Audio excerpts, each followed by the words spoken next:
Our guest speaker tonight is our wonderful, beloved Bill. And he tells me I've thrown him all off stride. How can he ever talk now?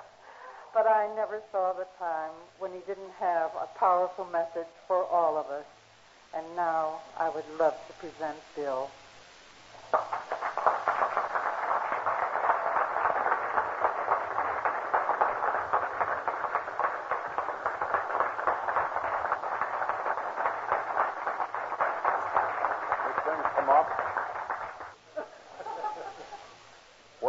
Where shall I begin? Well, I could begin, as I always do, by saying, with increasing certainty each year,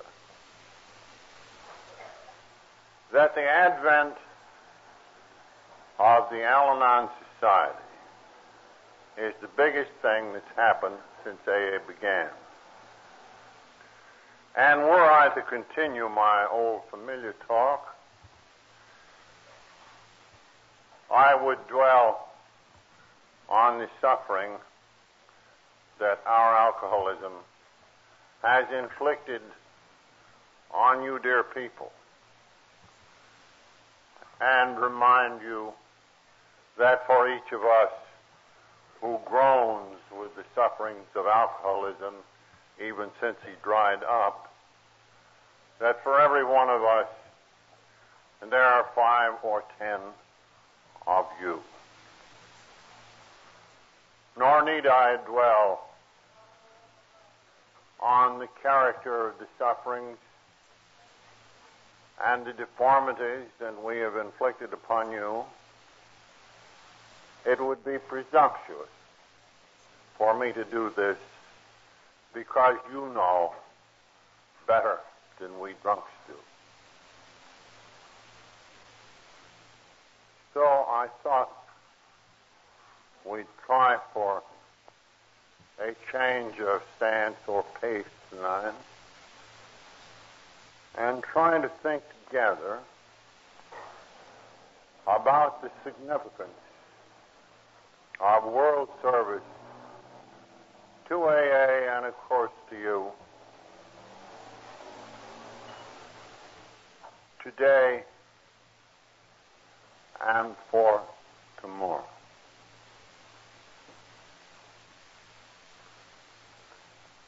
I'm most happily aware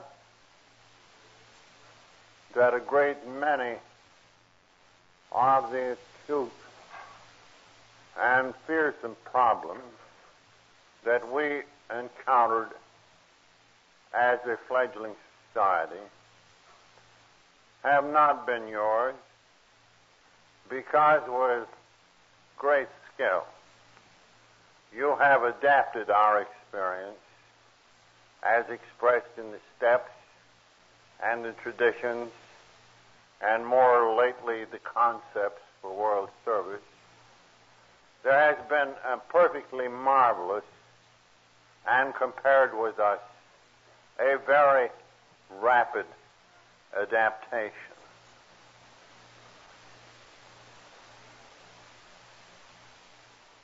Actually, I think that AA has reached the end of an epoch, and you are nearing this end.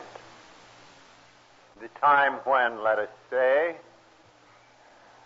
that we are satisfied that the basics of the 12 steps will be practiced into the indefinite future, and that the traditions bearing so much upon our unity and upon our action, these things are clear. Only last year, a last structural refinement was placed in our society, the assumption of full responsibility by the AAs on the Board of Trustees. So therefore, we might conclude that from here on, everything is just going to be ducky. Well, I don't think so.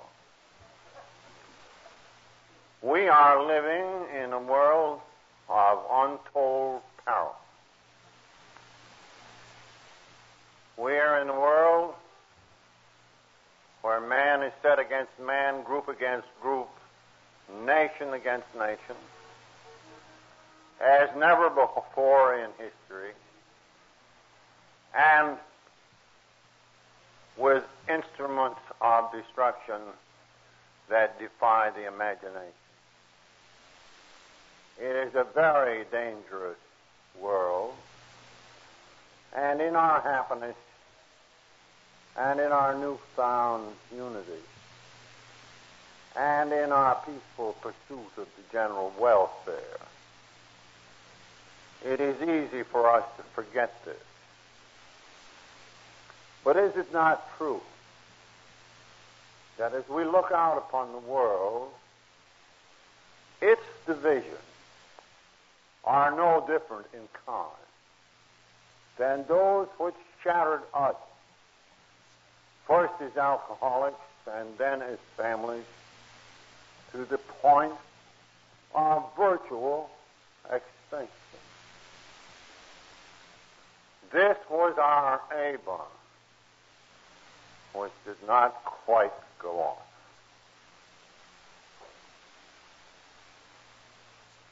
So then, let us remember that these forces are not only around us, they are still in us. They are latent. AA and Al-Anon represent, in a very real sense, as do the great religions of the world, an aspiration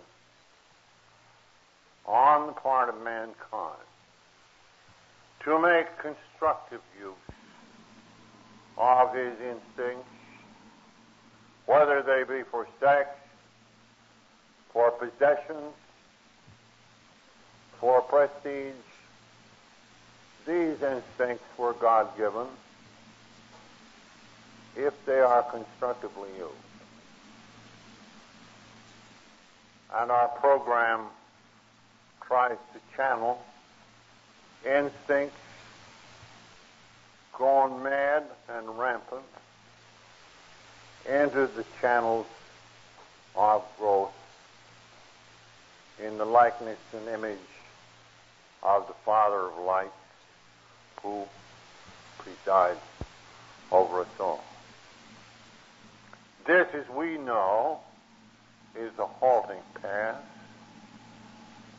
punctuated by adversities, and we face, have faced, and will always face the crucial question: are these adversities obviously permitted by the Creator? Are these adversities going to be converted into destruction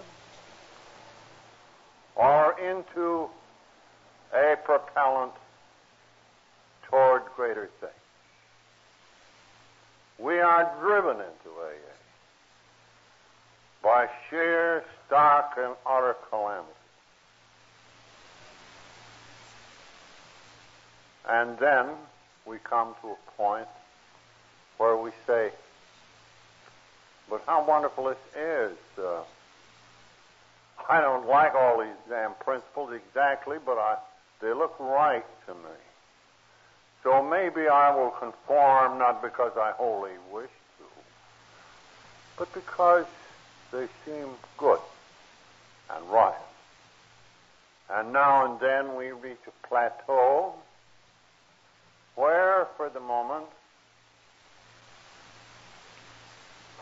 we stand on the mountaintop, and there we transform because this is what we deeply and really want.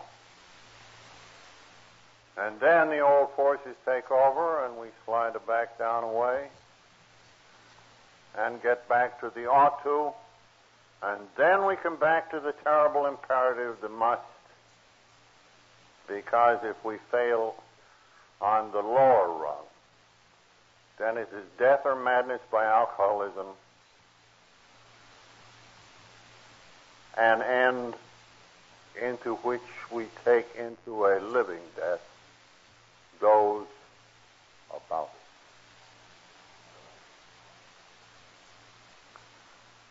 Now then, the tradition of AA, and when I say AA, I mean Al-Anon too throughout this talk, is not a catalog of the virtues of our two societies. In thoughtless moments, we are apt to forget that all these things are in the nature of gifts.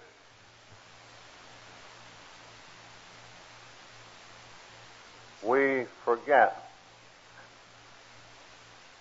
And so we say, well, with us AAs, the common welfare comes first. We say, in Al-Anon and AA, we have democracy in the purest town meeting style.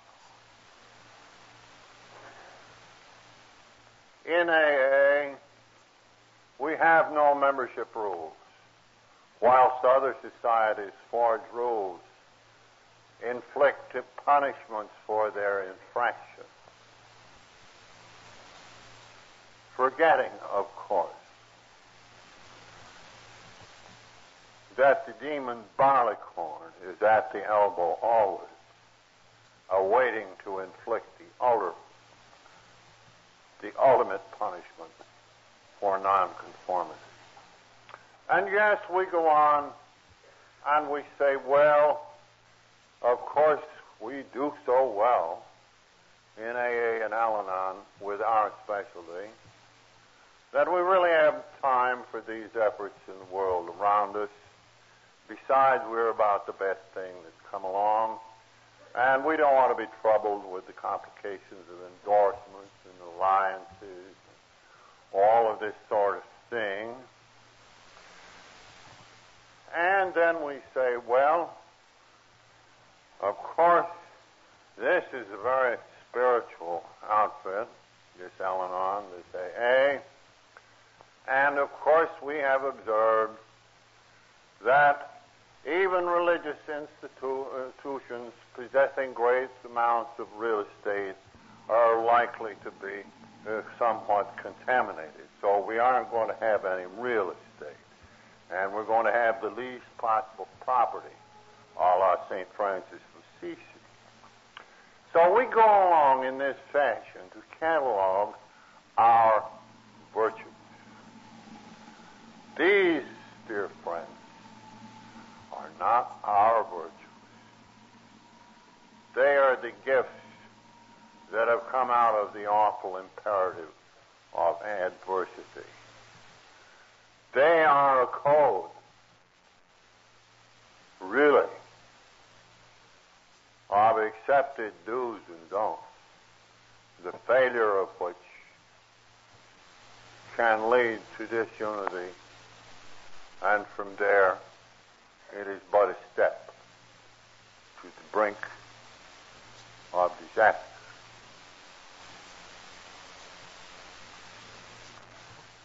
So in AA and in Al-Anon,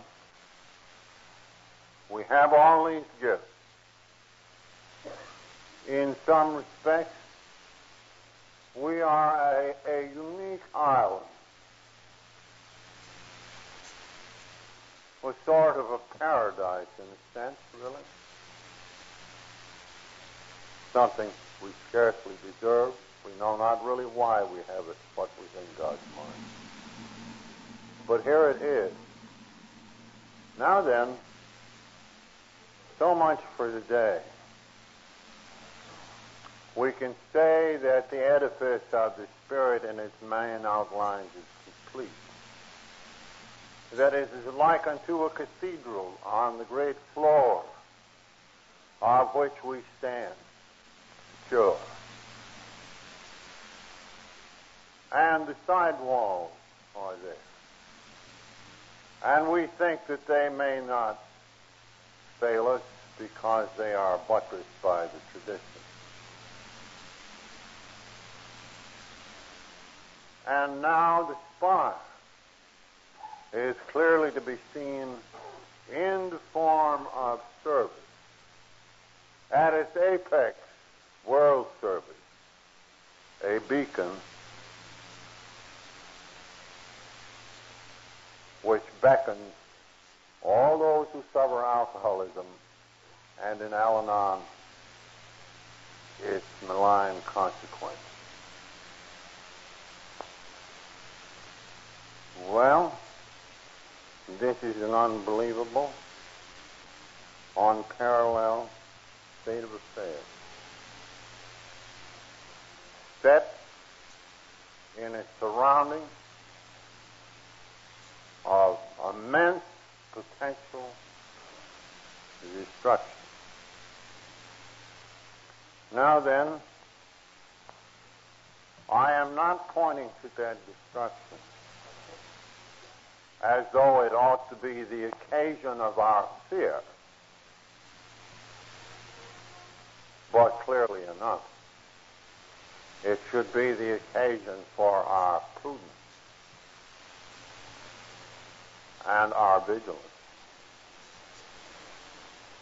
Not so much the fear of these powers going astray in the world around us, as fears that the germs of these things are still in us and can rend our society.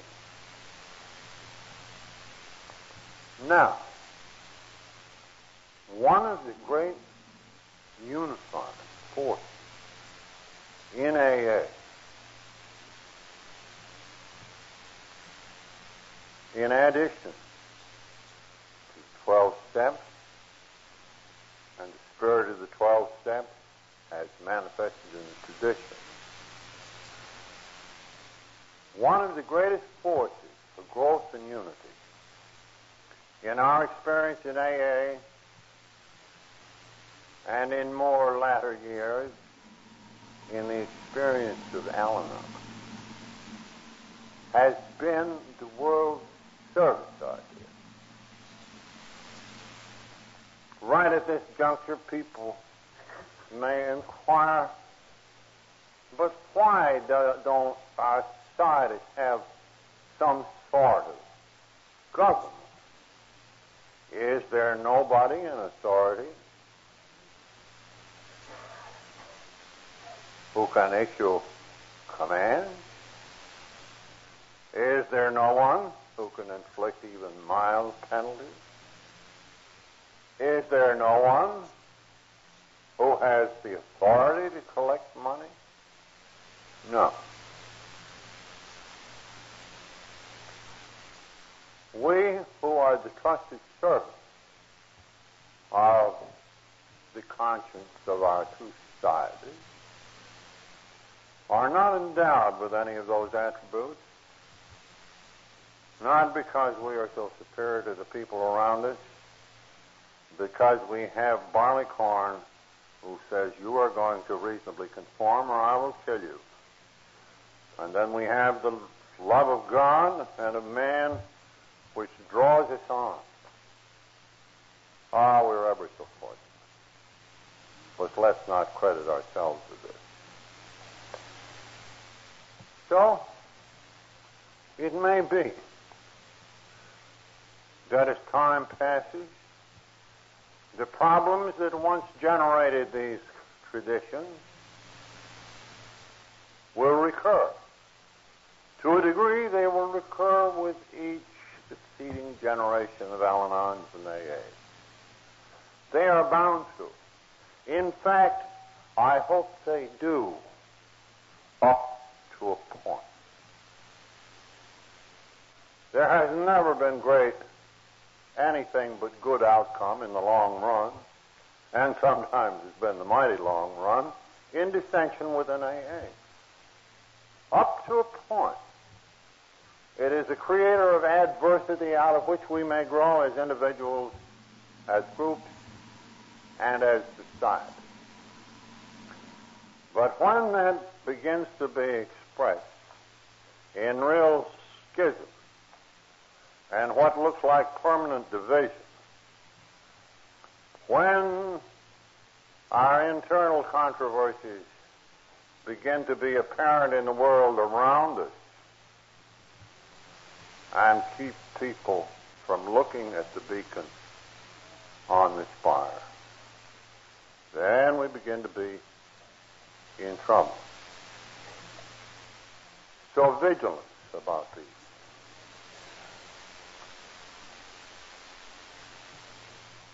In AA, and I'm sure in Al-Anon, the advice is rightly and oft given. Live in today. Tomorrow is gone. Yesterday is gone. Tomorrow is not here. This is great advice. Because obviously the fellow who is still trying to live in the past is either living there with his guilt or the memory of superficially joyous days that he would like to reenact. He is so preoccupied with this thing that he stultifies his own growth and is a drag on people about. In the best sense of the word, he is an ultra-conservative. He fights change. He lives in the past. Then we have the people who are over-living in the now, you might say. The main chance in the next hour. So they flutter from this to that to the other thing. Being so preoccupied by the now that they cannot abstract the lessons from the experience of the past and drag it into the now for use. And this is a function of the tradition. Neither are they able to think about the future, either because they are afraid, so they dwell in the present, and not necessarily with any great or successful growth. Then we have these people who are the dreamers. They'll always need a certain number. But obviously one cannot emotionally live in the future because the realities of today, he can't operate in the framework of now. Now these are the liabilities that we come to when we divide time into past, present, and future. But look at time in another way. Is it not with us humans a stream of consciousness on which we are borne along from the past into the present and into tomorrow? And therefore, I think we must more consciously, while always refusing to live emotionally in the past or emotionally in the future, we should be ready to get a sense of history as to the experience of yesterday, so as to keep those traditions infused with the power to guide and protect us today. And should we not give thought for the morrow, not in any fearful sense, but in a sense of prudence and responsibility? Where are we going as individuals, as society? Toward better things? Are we settling for complacency? Are we crying for space flight? What are we doing? Here's it sound. Will it spell progress for tomorrow? Well, in the happy state in which we find ourselves in this year of our Lord, 1968, all this happiness, all of this wonder, all of these miracles can bring us complacency. But let me pose what some of the problems of the future might be. Religious schism? No. Probably never. The ecumenical spirit of the world, in its solidly uniting front, crossing all religions, does away with the possibility that might have arisen even 100 years ago here and elsewhere. No. But in the world today, have you ever thought what would happen if AA had to go underground?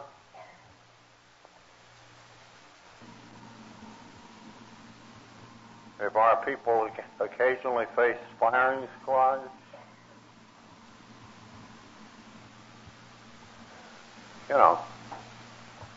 I say this not in fear, but just in prudence. Let us remember our blessings.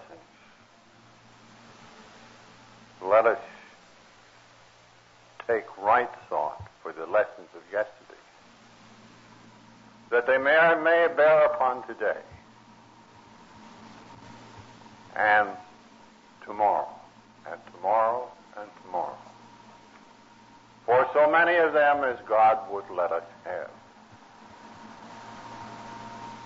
Good night. God bless you.